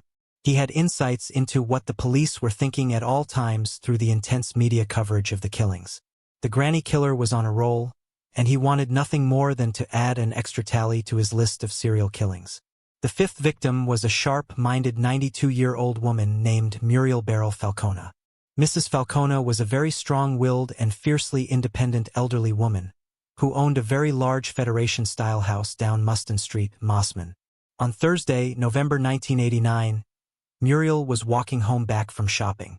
Little did she know that John had cast his murderous eyes upon her and began his stalking. John swiftly walked back to his car to retrieve his hammer, and he caught up with Muriel. And just as she entered the sanctuary of her home, John hit her with his hammer in the back of the head. When she attempted to get up from the floor, John hit her a second time. On the third strike, there was no sign of struggle or an attempt to get up. The theory is that Muriel may have been making noise. So with one final third blow, John murdered Muriel Falcone. He then proceeded to degrade the poor lady. John strangled her with her tights and stole her money. John then left the crime scene. Muriel's body was found and reported to the police. One of her neighbors had noticed that her Meals on Wheels was left outside. This was very unlike Muriel, so the neighbor went inside her home to go and check on her. As she made her way inside the house, she found Muriel dead with blood absolutely everywhere. But luckily for once, John had left an intact crime scene littered with blood-stained footprints. Investigators were soon on the scene. Plaster casts were made of the footprints, as well as other footprints in the nearby mud surrounding the house. Despite wanting to keep the evidence of footprints under wraps from the media, it wasn't long before the news outlets were showing the police investigating the footprints surrounding the scene. John smiled in his armchair, as he knew they were also taking plaster casts in areas that he did not go. A door-to-door questioning of the area yielded no results, leaving investigators to speculate whether the killer is so unremarkable that he simply just blends into the community. An unsettling thought for the people now gripped by fear. Following the Falcone murder, a surge of information swelled the suspect list to 740 individuals. Meanwhile, Detective Sergeant Paul Tuxford, an old-fashioned investigator with a keen analytical mind, pored over every police running sheet, searching for overlooked angles or leads. He decided to go and revisit Muriel's neighbor, Maggie Hughes. Maggie was the one who had found her dead, and she revealed to him some previously unreported information. Her sighting of a gray-haired, middle-aged man in a silver suit on the afternoon of the murder. This revelation sparks intrigue, prompting Tuxford to consider how convenient would it be for the killer to blend in with the elderly residents of Mossman, gaining their trust before committing his heinous acts. Detective Sergeant Paul Tuxford then instructed the task force's computer expert to comb through crime reports from Lower North Shore in the past 6 months, specifically flagging incidents involving a gray-haired man. Within minutes, a pattern emerged. 6 reports detailing assaults of women of similar age to Falconer, and the other victims involving theft and violence. In the beginning of the video, I mentioned that John had attacked and stole from an elderly woman named Mrs. Hunter. Well, she was tracked down and she gave a detailed description of her attacker. A gray-haired, middle-aged man. In early 1990, the government escalated the Granny Killer Award to $250,000. On the January 11, 1990 at Greenwich Hospital, John entered the room of an elderly patient named Daisy Roberts, and he pretended to be a doctor. John placed his hands between Daisy's legs and touched her inappropriately, stating that he was there to check her temperature. Daisy later rightfully raised her concerns, but she was denied as the nurse explained the doctor did not visit her that night and that she must be mistaken. However, a different nurse decided to take action. She contacted the police to report an indecent assault complaint as it just didn't sit right with her. A young constable was dispatched to investigate. He discovered that a gray-haired pie salesman named John Wayne Glover had visited the hospital. John then became a suspect in this assault, and he was questioned by the police. Later that night, John consumed a large amount of whiskey and sleeping pills in an attempt to take his own life. John was quickly hospitalized, but he had left behind a note. His note was mostly the ramblings of a drunken man, but it also contained a chilling phrase, "No more grannies." In addition to this, the woman who had been overlooked for weeks. But soon enough, the young officer who took the photograph realized its potential relevance to the granny killer murders, and the pieces began to fall into place. In this period, John Glover was released from the hospital and returned to his normal life. He told those around him that the accusations were too much to handle. But the police were onto him. They surveilled him acutely and placed a tracker on his vehicle. On the March 19, 1990, under police supervision, John made his way over to a woman's home, 60-year-old Joan Sinclair. The two had what John would later describe as a platonic relationship. The police followed him all the way there and watched as Joan let John inside her home at 10 a.m. The police observed the premises, but they noticed no suspicious activity. As time passed, all the team could do was monitor the situation from a distance. 7 hours passed with concern growing. Joan owned dogs, and these dogs could be heard inside the home barking. Police then got permission to knock on the door under the guise of a noise complaint. But there was no response. When they looked through a window, they saw what appeared to be a human body lying on the ground right next to a hammer.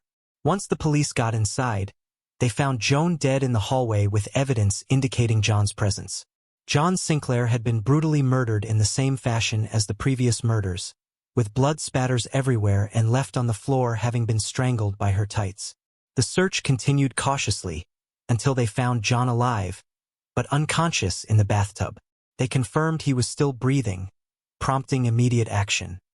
He had swallowed a large amount of pills and downed a bottle of scotch, and laid in the bathtub waiting to die. The police were conflicted with differing emotions, but one thing was clear. They had their man, and they had to keep him alive so that he could go to trial and be punished for his crimes.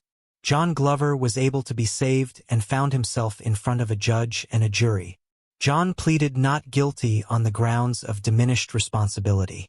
After coming round from his attempt, John took the investigators around the previous crime scenes and gave detailed explanations on his crimes and how he committed them.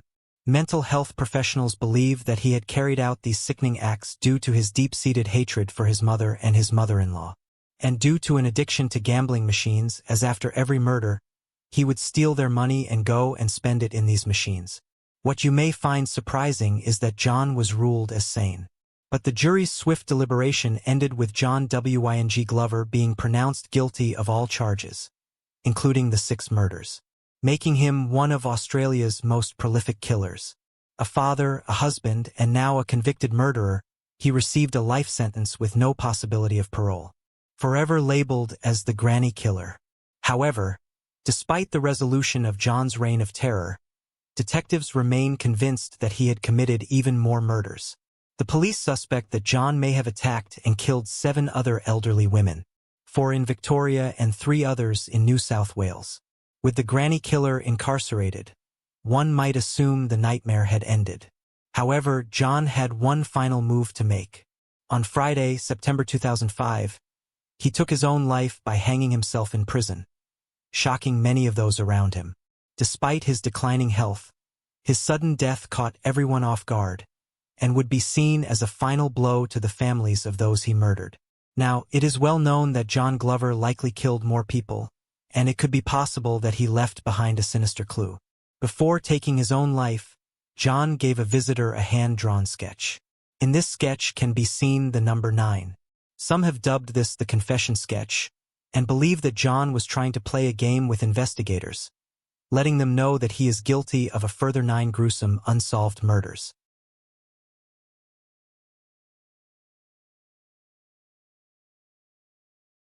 This case takes place in Sydney, Australia on the 02/February/1986. Anita Cobby was a 26-year-old woman from Sydney and was born on the November 2nd, 1956 to her parents Gary Lynch and her mother Grace Lynch. Anita was close with her family. They described her as beautiful inside and out. As a teenager, Anita participated in pageants, and she even won the Miss Western Suburbs pageant in November of 1979. Everyone who knew Anita said that she had the potential to become a model.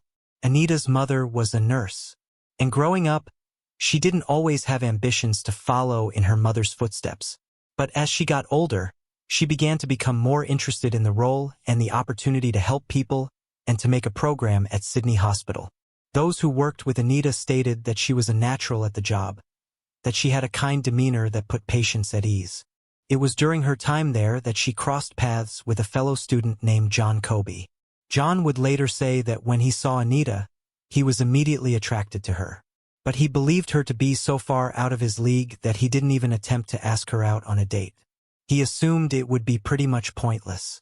However, he wouldn't have to, as during one shift, Anita approached him and the two began chatting. Before too long, they planned to go out for dinner together at a restaurant. And from that point onwards, the two were almost inseparable, and they became incredibly close. In the first few months, they moved in together.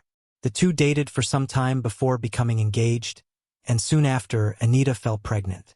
The two were incredibly happy at the prospect of starting a family together. They announced it to their families, and things were looking good for the couple.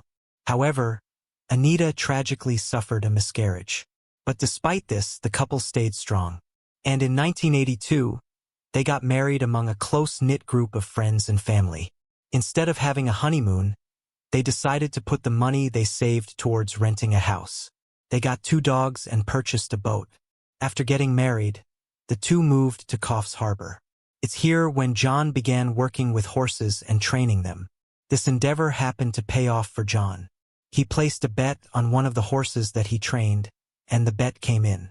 He ended up winning over $10,000, which in today's money, accounting for inflation, would be $51,500. With this money, they decided to go on a trip of a lifetime, and they traveled the world together.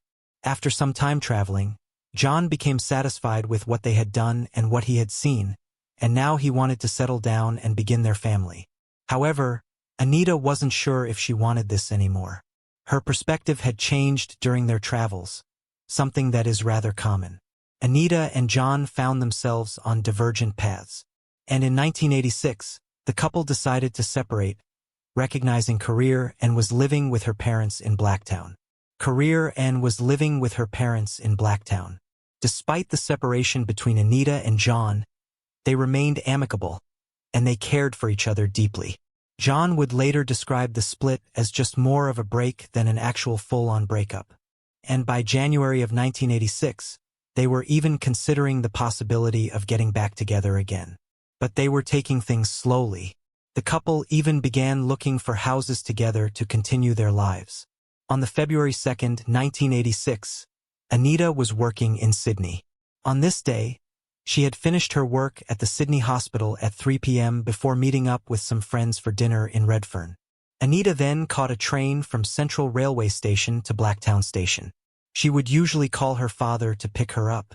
But on this night, the phone box was broken, and there were no taxis available. 2 witnesses would later recall seeing Anita after she left the train station. In the darkness, Anita walked home along Newtown Road in Blacktown, when all of a sudden, a gang of 5 men pulled up in a stolen car, coming to an abrupt halt right beside her. In a horrifying blow, 2 of the men lunged from the vehicle, forcibly dragging her into the car, while Anita screamed for help. The abduction did not go unnoticed. A brave teenage boy accompanied by his younger sister and mother rushed outside upon hearing the screams. The boy's instinctual response was to intervene, but the abductors wasted no time and sped away in their car before he could reach it.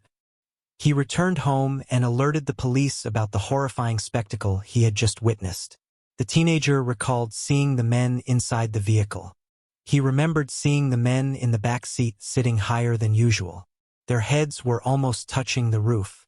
This was because the men were sitting on Anita, restraining and hiding her. In what was certainly the most terrifying car ride anyone could imagine, Anita was ordered to take off her clothes by the men. She refused this demand. She begged the men to let her go, telling her abductors that she was married and menstruating, hoping that this would be enough to evoke some form of compassion from them and to be spared. But these men had no such compassion. Instead, they began to savagely beat Anita. The beating was so severe that her nose and both cheekbones were shattered. The pain and fear she must have experienced is unfathomable. After shattering the bones in her face, the men forced her to perform oral on all 5 of them. The men then drove to an all-night petrol station. They took Anita's purse and her money, and they filled up their tank with it. All the while, Anita was pinned down naked in the back seat. Anita was continually beaten and essayed by her attackers as they drove her to a secluded field in Prospect. Anita was so badly beaten that she was unable to walk. She was dragged along a barbed wired fence into a field, where the men continued to attack her for some time. For hours, she was beaten and essayed by the men. A farmer who lived near the secluded field heard the sounds of screaming. He assumed the screams were that of either an animal or some teenagers messing around. He had no idea about the horrific reality. After hours of torment, the men began to realize that if they let her go, she would be able to identify them. The ringleader of this group then decided to kill Anita. He pulled out his knife and, urged on by the other men, he walked towards Anita. Anita anticipated what he was going to do as he brought the knife to her neck. As he did, Anita grabbed hold of the sharp blade. She held onto it tightly, and a brief struggle ensued. This resulted in some of Anita's fingers to be almost severed. The attacker sawed through her fingers, and after sawing through her fingers, he began to saw through her throat so mercilessly that she was almost beheaded. In one final act of unfathomable brutality, her lifeless body was placed on a barbed wire fence before all 5 of the men fled from the scene. They took her clothing and burned all of the evidence. When Anita failed to return home that night, her parents believed that she spent the night with a friend. However, her absence from work the following day prompted them to report her as missing on the February 3rd. The very next day, a farmer discovered her dead body in her field. The police assumed that the body in the field must be Anita, as her parents had just reported her missing. Anita's wedding ring was still on her finger. An investigator went over to Anita's parents' house and asked them if they recognized the ring. Her family recognized it immediately. John was told of Anita's murder. It was news that absolutely crushed him. He didn't want to accept that his wife was dead, and he greatly struggled with the news. Just 3 days after hearing about the death, he turned to illegal substances to help him cope. Officers got to work right away to find the killer or killers. But of course, in these kinds of cases, it is often someone the victim knows. A friend, a family member, a spouse. It was well known that John and Anita's relationship had been on the rocks. To many, it seemed all too obvious that John was the killer. Suspicion immediately fell upon him. Even those who knew John suspected that he was the one who took her life. Investigators pretty much felt like the case was closed, but they needed to prove that it was actually John who had killed her. They began to question him. However, their interrogation techniques, at least according to John, were rather suggestive and violent. They began telling John that he was guilty, that they knew it was him, and that he should do the right thing and confess. According to John, they even slammed him against the wall and against the floor. John did feel some guilt. He felt as if he should have been the one to pick up Anita from the restaurant. As if he did, none of this would have happened. But this is an incredibly unfair way to view the situation, and John bears no responsibility whatsoever for what those men did. But because of the guilt he already felt, the fogginess of his brain, the hours of questioning, the physical attacks, the constant blame, and how he should admit to it, John eventually admitted to the murder. He began to even question himself and thought that if the police were so sure of his guilt, then he must have done something. But things just didn't add up. As the police probed further into the horrific case, they began to realize that they were wrong about John. The series of events that led up to the murder didn't make sense, and John was ultimately ruled out as a suspect. John then spiraled into a deep depression as the investigation continued. Due to the barbarity of the crime, officers began to worry that those responsible could strike again if not caught soon. The funeral of Anita soon rolled around. The event was well documented by the media. The family would later recall seeing John break down, screaming and begging for Anita not to be taken away. In a move that was considered to be rather controversial, a radio host read out the explicit details from Anita's autopsy report live on air. This very much fueled the public outrage and galvanized the search for her murderers. The autopsy report was truly horrific. Anita's body had been so badly beaten that her injuries even shocked the most seasoned officer and coroner. The men had tortured her to a horrific degree. She had cuts on her body from being dragged over a barbed wire fence while she was still alive.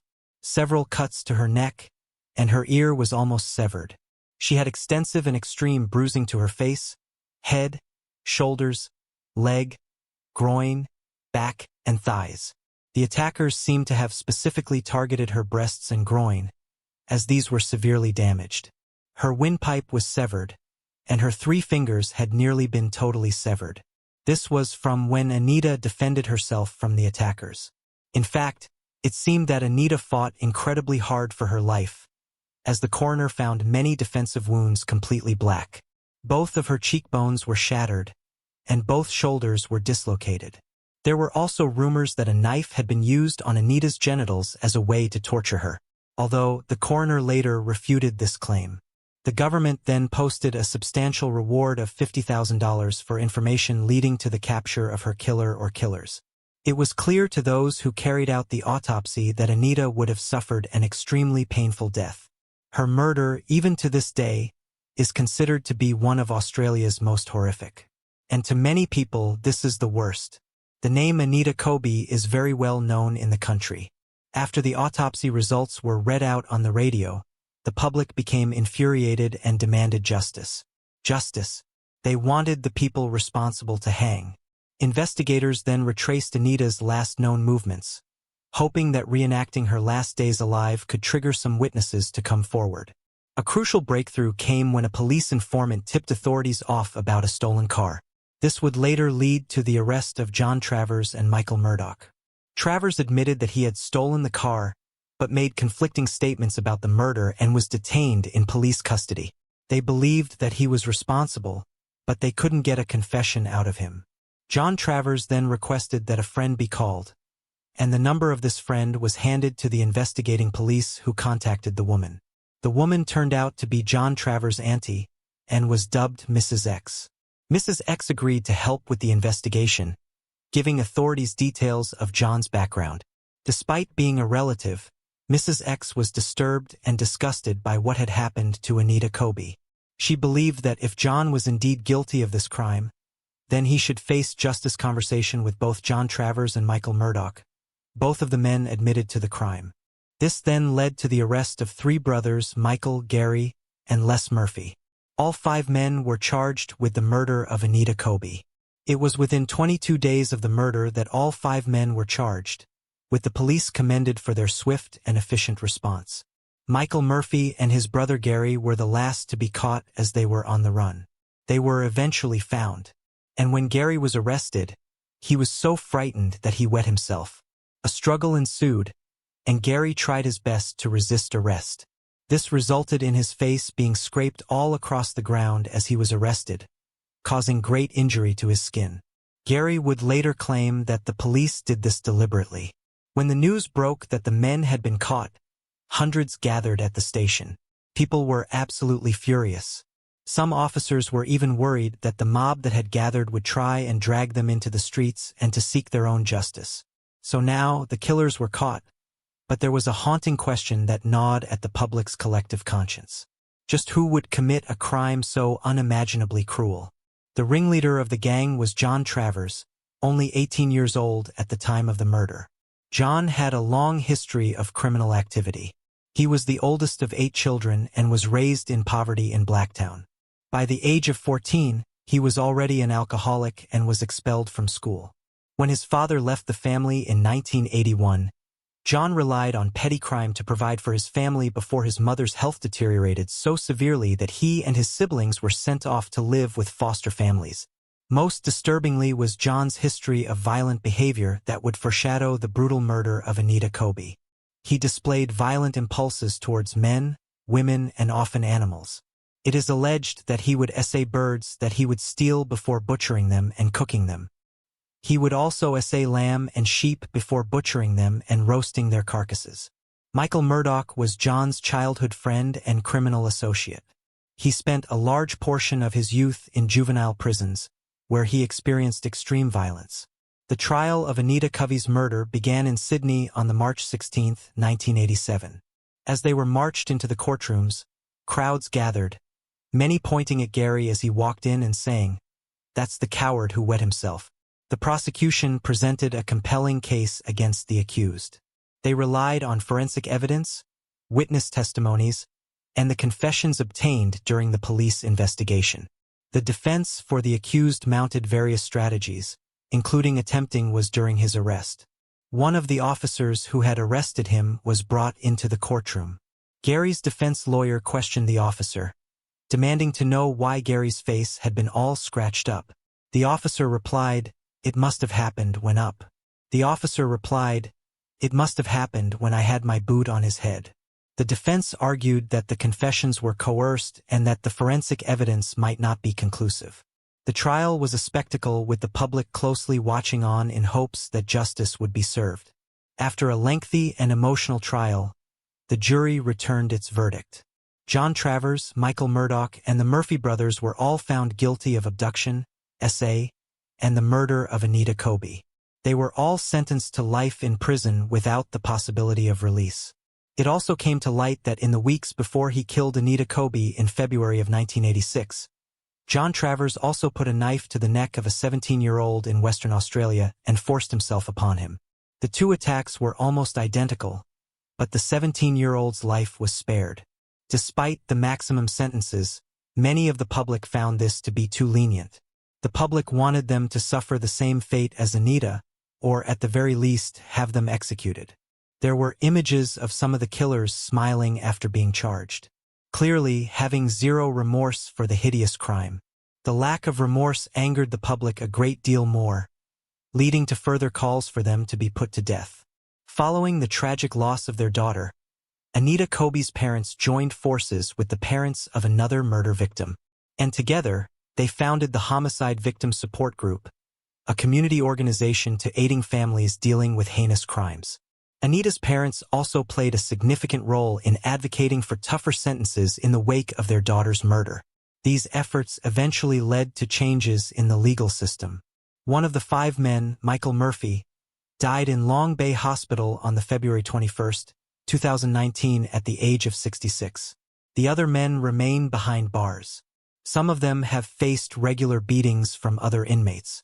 John Cobby is always happy to hear of the news of the beatings against these men. In an interview, John said, "I still dream about killing them. Revenge was high on what I thought. It was crippling. It was such a negative thought, and I lived with that for years and years. I would still kill them in a second, in a heartbeat, and no qualms. I'm happy to go to jail for the rest of my life. In my dreams, I've killed them in so many different ways. They've had such a long-lasting effect on me." On one occasion, one of the killers had been so badly beaten in prison that he had to go to hospital. It was later revealed that Gary was being treated in the same hospital that John Cobby was nursing in. John said that when he found out, he felt absolutely sickened.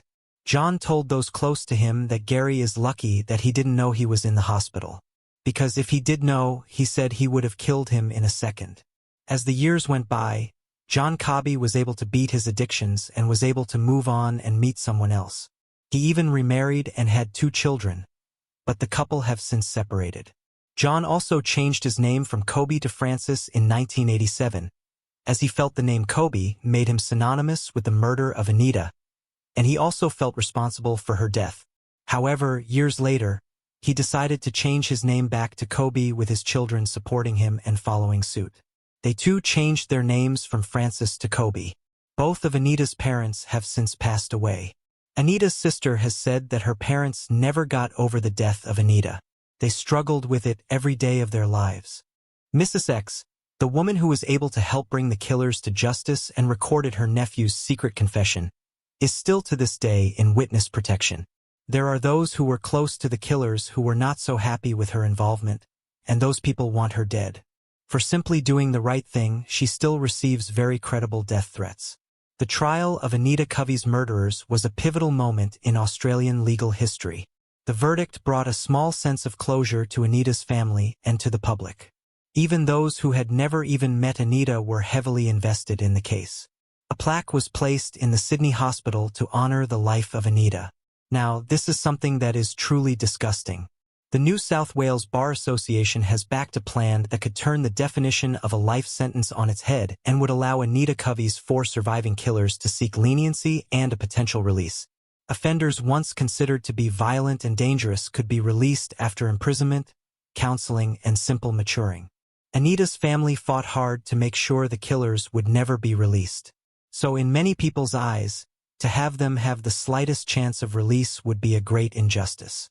As I said earlier, this case is considered to be one of the worst in Australian history. So if there are any signs that these men are likely to be released, the Australian citizens will likely protest the decision. If any of the killers are to be released, I shall do my best to let you all become aware.